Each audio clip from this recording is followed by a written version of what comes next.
I'm Kelsi. I'm 34. I have a grade 2 astrocytoma.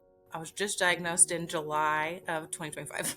I have two kids. I have a 2-year-old and a 4-year-old, and they are amazing. My husband and I enjoy going to concerts. I enjoy reading. Um, we're a big music family. We really enjoy music.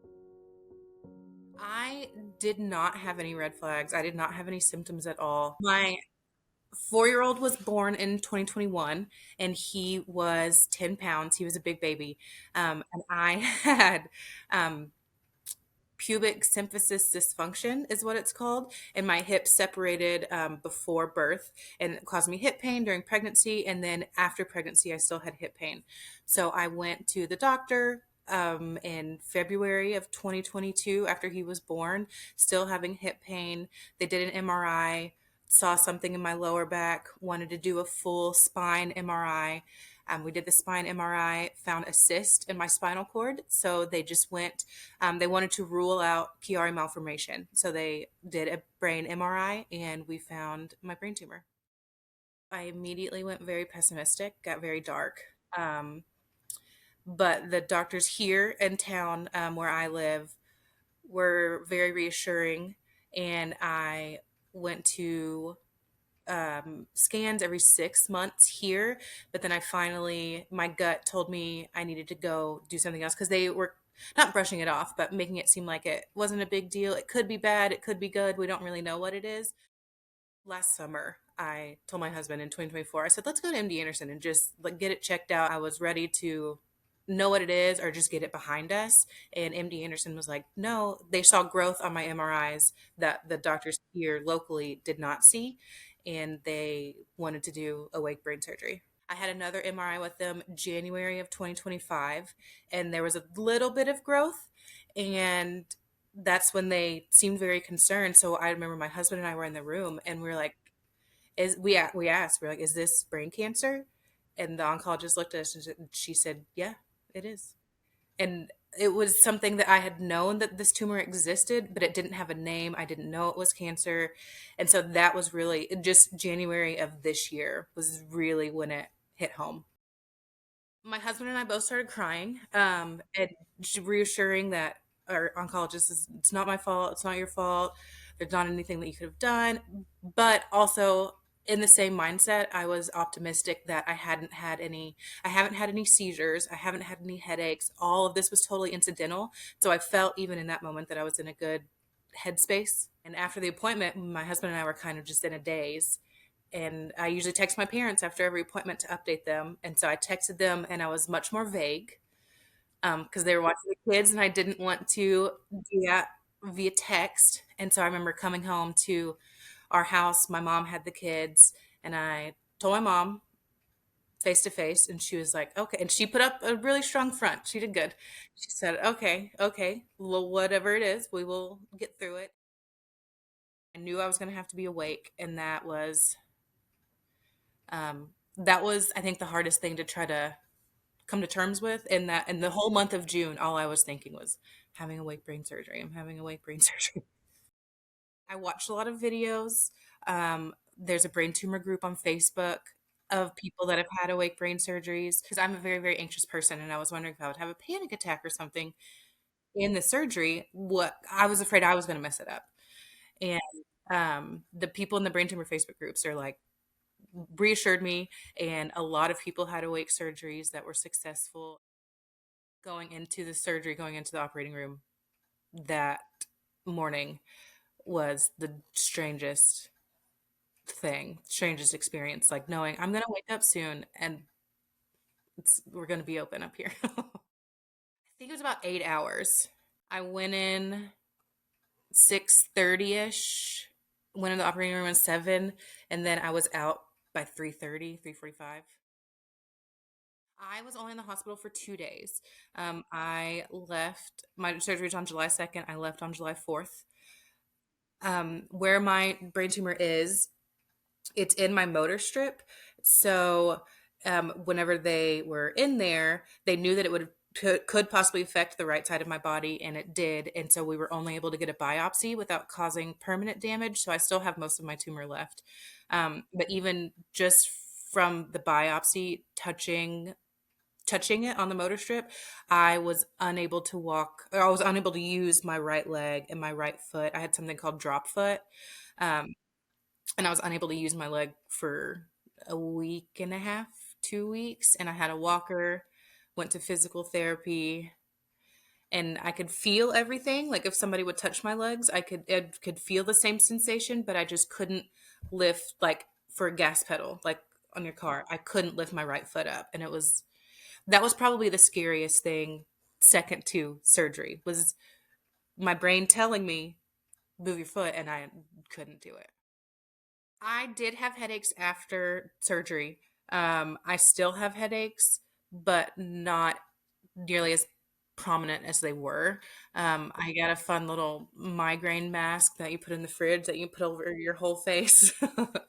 um, that's still been a godsend whenever I get home from work. Now it's more bright lights versus noises that trigger a headache. In August 2024, the FDA approved a drug called vorasidenib, which is an IDH inhibitor, and my tumor is an IDH mutant, grade 2 astrocytoma. And so this drug was curated for low grade gliomas with the IDH mutation, and I was able to start that, um, with hopes that that will push off the need for chemo radiation for as long as possible, so then I don't have to have any cognitive side effects from that since I'm so young, my kids are so young, and hopefully just buy me time, because I did watch and wait and watch, um, from 2022 to 2025, and then MD Anderson said no, it is showing a little growth, but luckily I was eligible for this drug. I'm tolerating it really well. I'm fatigued, but also I think just being back at work, having two young kids, post surgery still, because I counted yesterday, I think I'm just 11 weeks post surgery. And so I still tired from that. And so overall, I'm tolerating it really well. I'm fatigued, but I think that can be related to a lot of environmental factors as well. It is incurable, but it's treatable. It could, mutate to a higher grade, a grade 3 or a grade 4. But the hope is that the vorasidenib, the targeted therapy I'm on, will keep it at bay for as long as possible. But where it is, I could not. They told me I cannot have a full resection without losing total capability of my right leg, which is crazy because I feel like a lot of people with brain tumors have seizures or like numbness, tingling in their legs, and so I think that's what was a big wake up call too with my, not being able to use my foot, because I hadn't had any symptoms. But this is like having the brain surgery was the first thing that actually like hurt my head, that I realized that someone was there, and then I lost ability for a week and a half in my foot, and I was like, okay, so this is the reality I'm facing. I've been wearing like bandanas and stuff. But this is the first time I've worn it down without a bandana. And I was like doing a thing on TikTok, and I was like taking pictures because it looked like a little chia pet, like the way it was growing in. And I was like, and that's what my mom kept calling it. But now it's grown in so much, it's kind of folded over, but there's a big line there. It has been significant. Um, I'd like to think that the brain cancer doesn't define me. It just kind of woke me up. Like I understand now what is important and what is not so important. Um, a lot of, I think, as young women, we grow up comparing ourselves to other people and what we should do to fit in and who likes us and friend groups. And now I think it was not a much needed reality check, but it was definitely a reality check of what is my purpose, what is important, like living my true, authentic self. It has been difficult, but my 4-year-old is very, very observant, and he, now that my hair's kind of growing back, he's like, mom's boo-boo's gone, mom, boo-boo's gone. And I'm like, yes, but, and so we haven't really explained to them that this will be an ongoing thing. They knew that there was a boo-boo in my head, the doctor took it out. But now that I can lift it, like I can pick up my 2-year-old, I can pick up my 4-year-old. And so he keeps saying, "Oh, your boo-boo's gone. You can pick us up. Mom, are you okay now?" And I'm like, yes, but, and so they know I'm on medicine for my boo-boo. It's been pretty difficult to navigate, but I think both my kids are warriors and they've been super, super, super responsive to like my needs throughout this whole thing. I think the hardest part was the unknown. Um, from when I first found it and I was on the wait and watch here, they didn't make it seem like it was a huge deal. I just knew it existed. I didn't have a name for it. But then when I went to the cancer center in 2024 and they're they're alarmed and that this is something, I think the waiting before finding out what it was probably the hardest part. I think I've realized what I value more, what is important to me, um, relationships that I've maintained, just wanting to be myself throughout all of this and show my kids that even though there is something rather big hanging over my head, that I don't let it define me, that I'm still going to show up. I'm still going to be a good mom. I'm going to show up. I'm going to be a good employee, um, be a good friend, be a good wife, be a good partner. It is a lot. I've really had to learn to prioritize what's important and what really means something to me and what is going to help me live my fullest life because it will likely be cut short by brain cancer and what I can do to have it impact while I'm here. My parents have been incredible throughout the whole thing.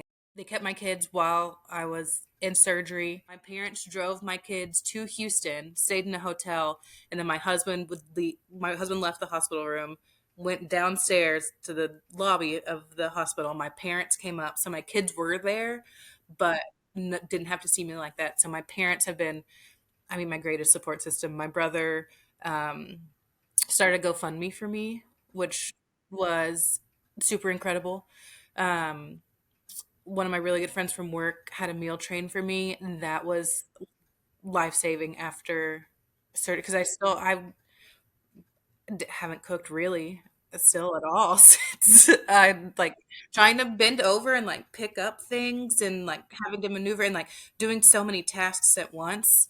I didn't realize how much it would affect me. And so that was amazing. And I'm in a group text with my best friends, and every morning, like morning of surgery, they were texting me and throughout it. And my husband was able to keep everybody informed. And so, and I can't even, I know it's hard for me, but I can't imagine how hard it is for my husband right now, having to see like the unknown and we don't know what's going to happen. And so I don't envy his position.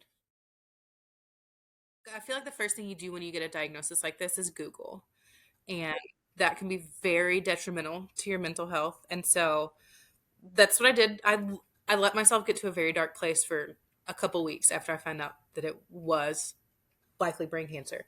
Um, and I Googled and I just sat in the darkness of my mind, and I was like, "This is okay. Like this is terrible." And then I was like, "But I'm sure this has happened to other people." And then I started getting on social media, and there are so many Facebook groups and young people like my age, mid early 30s, that are going through something very very similar, and then some people that are older that had this when they found it when they're in their 30s and are still thriving and doing really really well. And so that kind of leveled me at like, okay, I feel like when most people think brain cancer they think death sentence. And so, me with a newborn and at the time 2-year old, I was like, well, okay. And just I got really dark, but it gave me some hope and some realistic expectations that I keep telling myself. And I've gone to therapy, which has been awesome.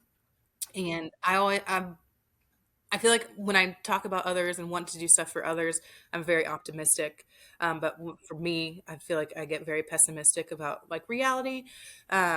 And so my therapist keeps telling me, well, the odds of the worst case scenario happening are the same odds of the best case scenario happening. But immediately, but you always think, well, this could happen. It could be this. But I mean, the best case scenario had the same amount of odds.